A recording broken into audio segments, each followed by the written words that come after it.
Assalamualaikum warahmatullahi wabarakatuh. Kembali kita lagi dalam kelas online PDPR bersama Cikgu Jasmine.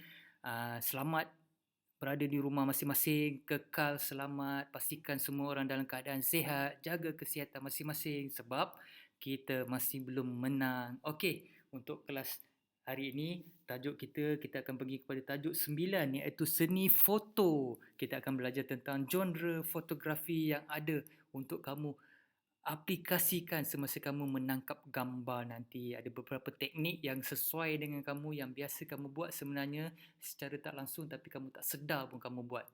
Okey? So, sebelum tu cikgu akan tunjukkan satu gambar, potret, figura seseorang dan cikgu nak kamu teka siapakah sosok tubuh tersebut dan jawab dalam Telegram masing-masing, dalam grup Telegram masing-masing. Okey, sudah bersedia semua?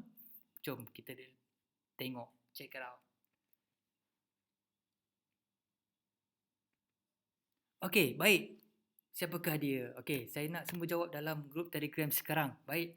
Okey, untuk tajuk seni foto, kita akan belajar tentang genre fotografi. Sebelum tu, tahukah kamu setiap hari berbilion foto dikongsikan di media sosial? Okey, berbilion. Sosial media tu apa? Contoh seperti Facebook, Instagram, Twitter, YouTube dan sebagainya. Okey, betul ke tak betul? Setiap kali sebelum kita makan, kita tangkap gambar. Sebelum kita keluar rumah, kita tangkap gambar. Sebelum kita pergi mana-mana, kita akan tangkap gambar. Kita akan selfie. Kemudian kita akan download, kita akan muat turun, kita akan masukkan dalam sosial media kita untuk kita share bersama dengan rakan-rakan. Dia dah jadi sebahagian daripada hidup kita. Ia umpama seperti diary kehidupan kita untuk kita share segala kegembiraan bersama dengan rakan-rakan yang lain. Sebab tu berbilion-bilion setiap hari foto akan dikongsi di media sosial ini, okey?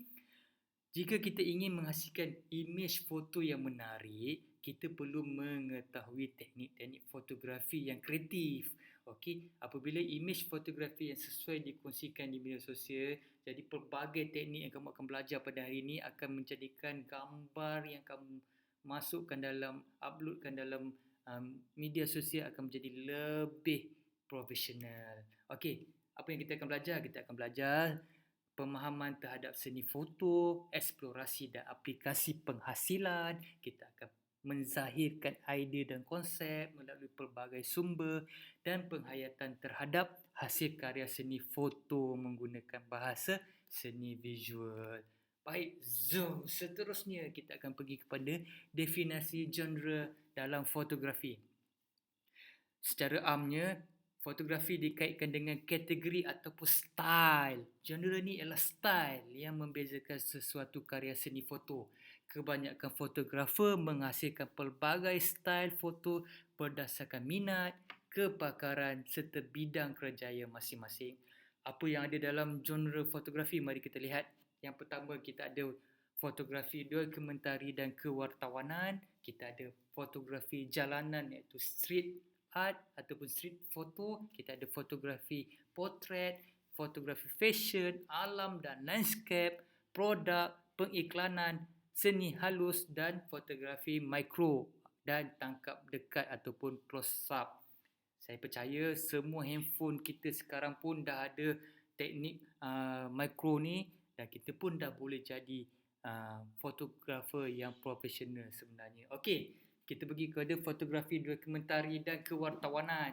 Genre ini adalah style fotografi yang merakamkan gambar kejadian sebenar mengenai manusia, tempat, objek dan juga peristiwa. Yang penting ialah peristiwa yang kita nak ceritakan, yang kita nak highlightkan. Okey, contoh macam dalam gambar ini, fotografi kewartawanan sukan pemotoran.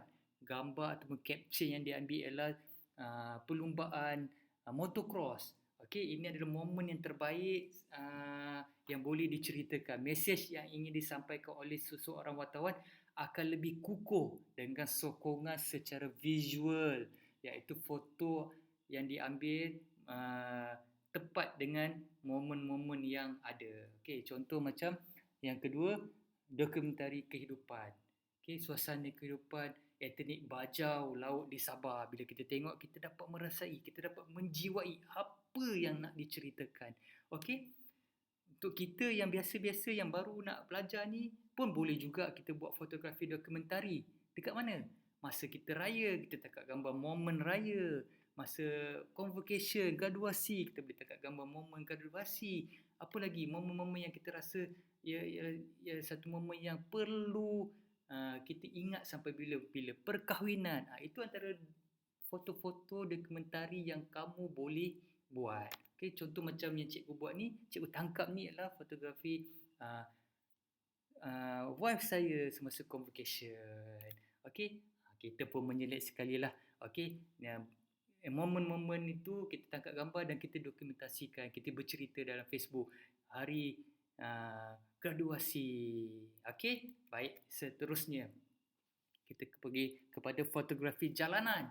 Style fotografi ini memfokuskan kepada rakaman kehidupan harian di kawasan awam. Foto ini dirakamkan secara spontan, natural dan rambang. Okey, kita akan berjalan. Kalau kita berjalan di pasar raya ataupun di bandar, di shopping complex, kita akan tengok ada momen-momen yang kita rasa momen tu susah nak dapat, kita akan tangkap gambar dan kita akan jadikan dia sebagai kenangan.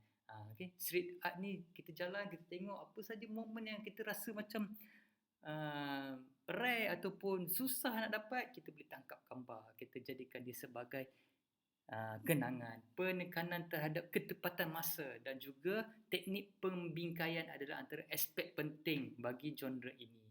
Kebanyakan genre ini dihasilkan dalam warna hitam dan putih bagi nampak, bagi rasa, bagi feel. Okey.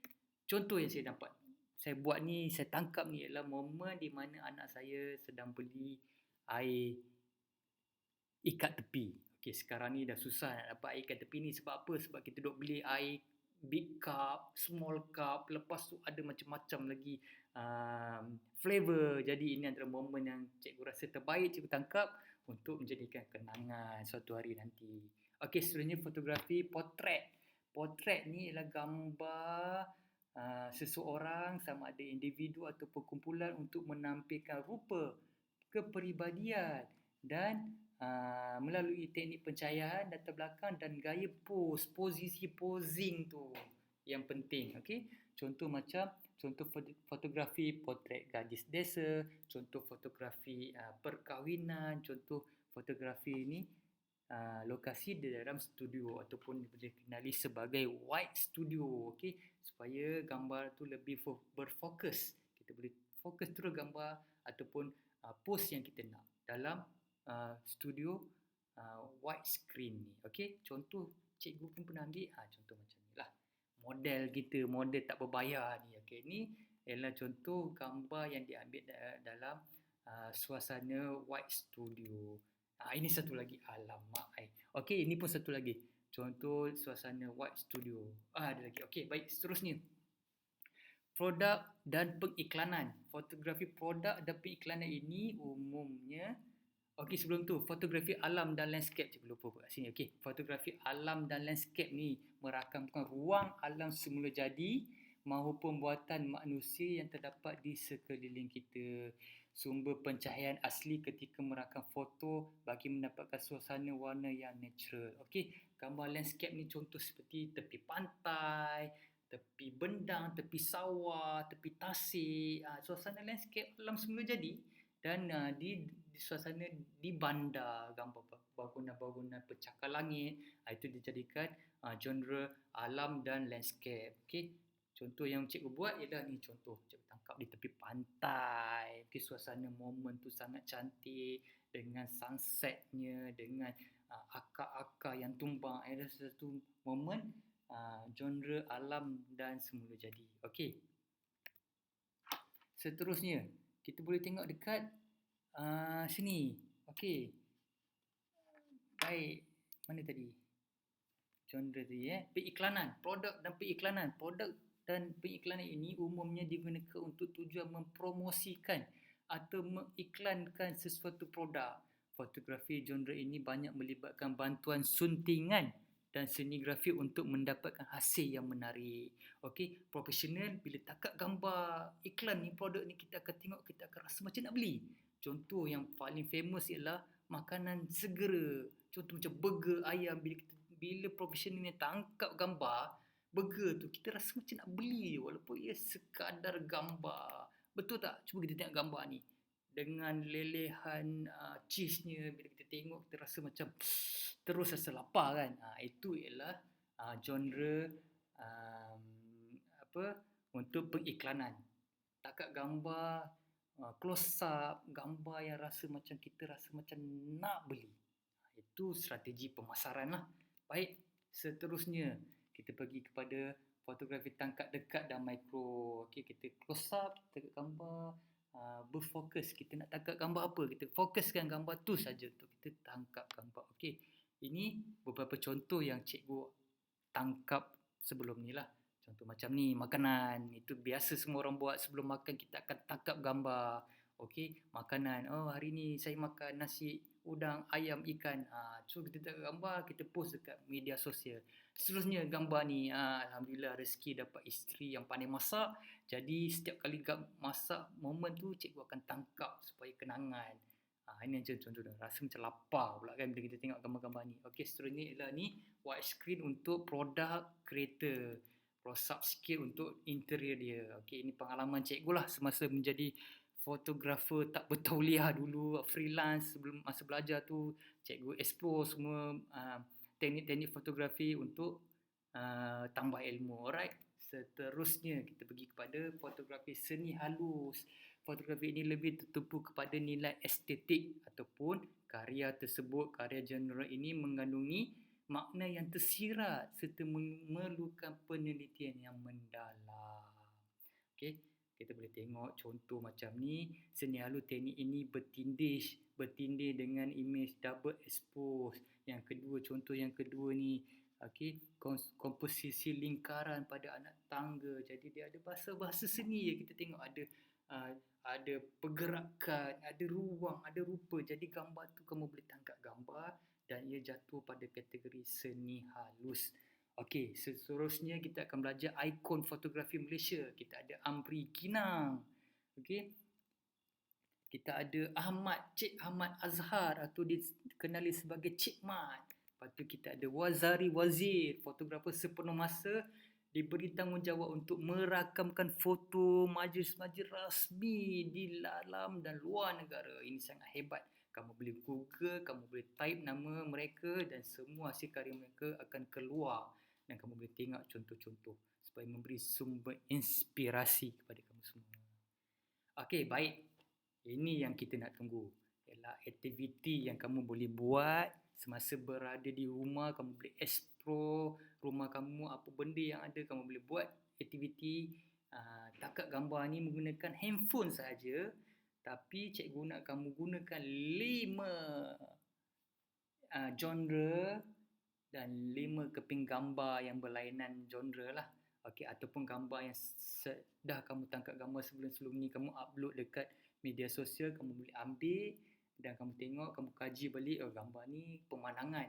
Okey, jatuh pada genre landscape. Gambar ni gambar potret aku selfie. Gambar ni adalah gambar potret. Jadi kamu boleh kumpulkan 5 gambar dengan 5 genre yang berbeza. Saya nak kamu sharekan dalam grup Telegram kelas kita. Boleh? Baik. Ini sahaja untuk hari ini. Cikgu harap kamu dapat satu ilmu yang manfaat. Sebenarnya kamu dah guna pun teknik-teknik genre-genre ni dalam kehidupan kamu.